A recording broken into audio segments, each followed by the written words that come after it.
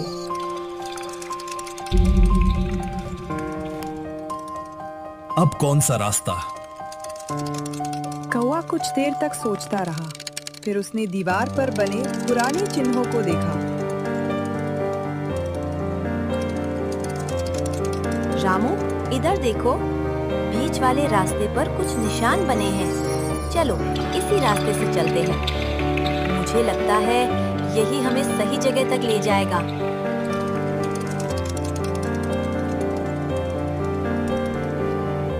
दोनों आगे बढ़े। कुछ देर बाद वे एक बड़े कक्ष में पहुंचे। कमरे के बीचों बीच एक पत्थर का चबूतरा बना था। उस पर एक सुनहरी चाबी रखी थी। खजाना मिल गया? नहीं, ये पहली परीक्षा है। चबूतरे पर एक वाक्य लिखा था, जो बिना सोचे लालच करेगा वो सब कुछ खो देगा। रामू ने ध्यान से पढ़ा। इसका क्या मतलब है? यही समझना परीक्षा है। रामू ने चारों तरफ देखा। कमरे में कई चमकती हुई चीजें भी रखी थी। सोने जैसे सिक्के, चमकते पत्थर, कीमती वस्तुएं। लेकिन उसे चाबी की जरूरत थी। वह सीधे चबूतरे के पास गया। उसने किसी और चीज को हाथ नहीं लगाया और चाबी उठा ली। जैसे ही उसने चाबी उठाई, बाकी सारी चमकती चीजें गायब हो गईं।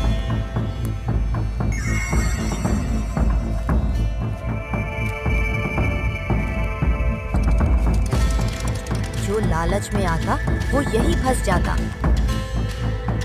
रामू आगे बढ़ गया। कुछ देर बाद वे गुफा के अंतिम हिस्से में पहुंचे।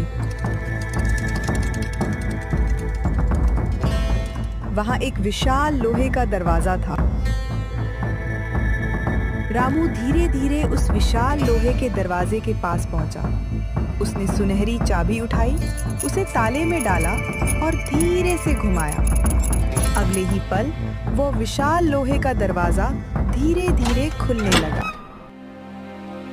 दरवाजा खुलते ही रामू की आंखें आश्चर्य से फैल गईं। उसके सामने एक बहुत बड़ा कक्ष था। चारों तरफ सोने के सिक्के, हीरे, जवाहरात, सोने की मूर्तियां, पुराने खजाने से भरे संदूक। इतना सारा खजाना! उसकी आंखों में आंसू आ गए। उसे अपनी माँ याद आ गई, उनकी दवाइयाँ, टूटा हुआ घर, भूख वाले दिन, साहूकार की धमकियाँ, सब कुछ उसकी आंखों के सामने घूम गया। याद रखना रामू, जितनी जरूरत हो उतना ही सोना लेना। ज्यादा लालच हमेशा मुसीबत बुलाता है।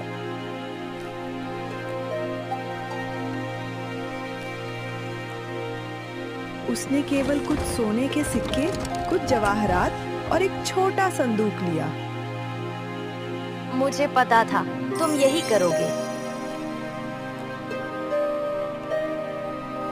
रामू खजाना लेकर गुफा से बाहर निकला और जल्दी जल्दी अपने घर की ओर चल पड़ा। लेकिन उसे बिल्कुल भी अंदाजा नहीं था कि घर जाते हुए रास्ते में एक जोड़ी नजरें उस पर टिकी हुई थी। वह कोई और नहीं बल्कि साहूकार धनराज का आदमी था। उसने अपनी आंखों से रामू को खजाने से भरा संदूक लेकर घर की ओर जाते हुए देख लिया था। रामू खजाने का छोटा संदूक लेकर गांव लौट आया। उसके चेहरे पर वर्षों बाद सुकून दिखाई दे रहा था, जैसे उसके कंधों से बहुत बड़ा बोझ उतर गया हो। घर पहुंचते ही उसकी माँ ने उसे देखा। रामू, ये इतना बड़ा संदूक? तू तो जंगल लकड़ियां काटने गया था ना बेटा, ये कहाँ से लाया? अरे, ये इतने सारे सोने के सिक्के और ये कीमती जवाहरात। रामू, ये सब तुझे कहाँ मिला? भगवान ने हमारी पुकार सुन ली माँ। मैं कुछ समझी नहीं बेटा। जंगल में मुझे एक पुराना छिपा हुआ खजाना मिला। मैं वही अपने साथ घर ले आया हूँ। हे भगवान, आखिर तूने हमारी सुन ही ली। अगले ही दिन रामू गांव के वैद्य को लेकर आया। उसने शहर से एक अच्छे डॉक्टर को भी बुलवाया। माँ का इलाज शुरू हुआ और कुछ ही दिनों में उनकी सेहत पहले से काफी बेहतर होने लगी। रामू सीधे साहूकार धनराज के घर पहुंचा और उसका पूरा कर्ज चुका दिया।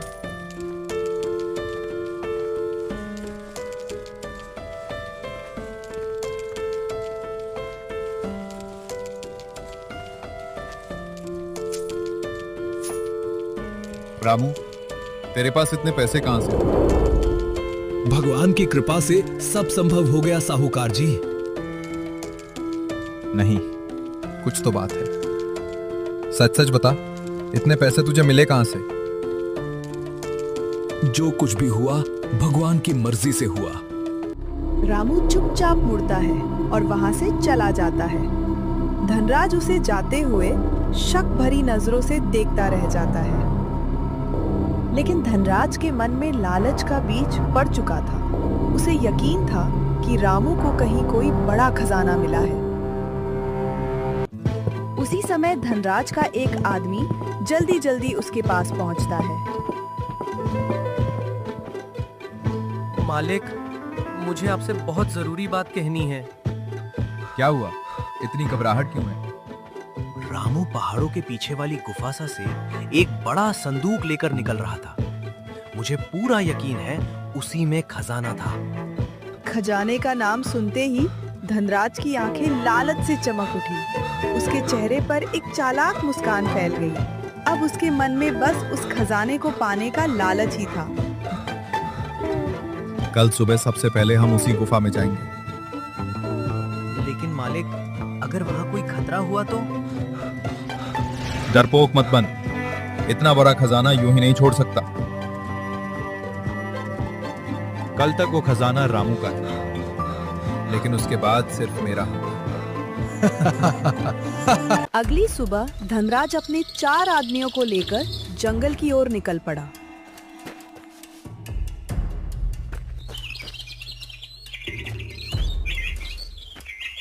काफी देर तलाश करने के बाद उन्हें वही रहस्यमयी गुफा मिल गई।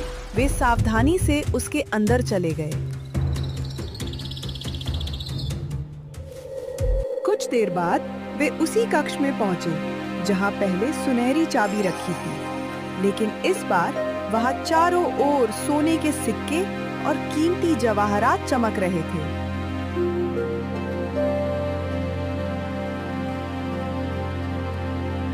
मालिक, देखिए, यहाँ तो चारों तरफ खजाना ही। मैंने कहा था ना, यही है वो खजाना।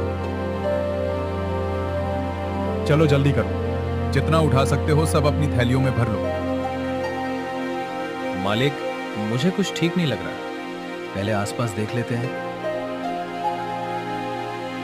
डरने की जरूरत नहीं है। मौका हाथ से निकल गया तो फिर पछताते रहो।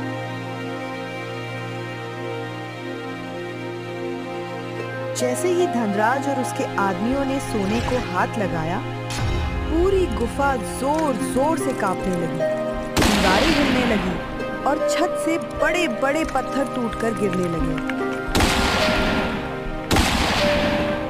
पहले सोना उठाओ, इतना खजाना छोड़कर मैं कहीं नहीं जाने वाला। लालच ने धनराज की समझ पर पर्दा डाल दिया था। बाहर निकलने की बजाय वो अपनी थैली में सोना भरता ही रहा। एक विशाल पत्थर उसके ठीक सामने आकर गिरा। भागो, जल्दी भागो!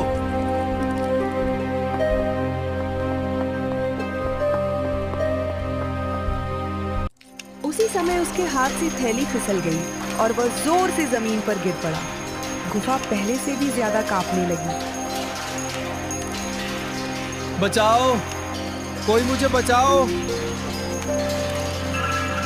किसी तरह उसके आदमियों ने उसे पकड़कर बाहर खींच लिया। जैसे ही वे बाहर निकले, गुफा का विशाल दरवाजा हमेशा के लिए बंद हो गया। अंदर का सारा खजाना हमेशा के लिए उसी गुफा में रह गया। धनराज की हालत खराब हो चुकी थी। उस दिन उसे समझ आ गया कि लालच इंसान को बर्बादी के रास्ते पर ले जाता है।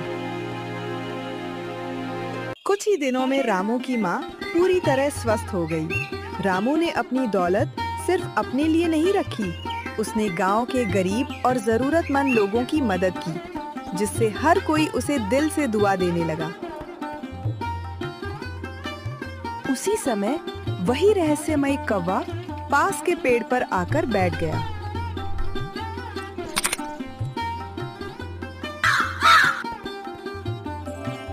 तुमने सही समय पर मेरा साथ दिया, मैं तुम्हें कभी नहीं भूलूंगा दोस्त। कौवे ने जैसे मुस्कुराकर अपनी चोंच हिलाई, फिर अपने पंख फैलाए और खुले आसमान की ओर उड़ गया। सच्ची दौलत सोने चांदी में नहीं, बल्कि अच्छे कर्मों और दूसरों की मदद करने वाले दिल में होती है।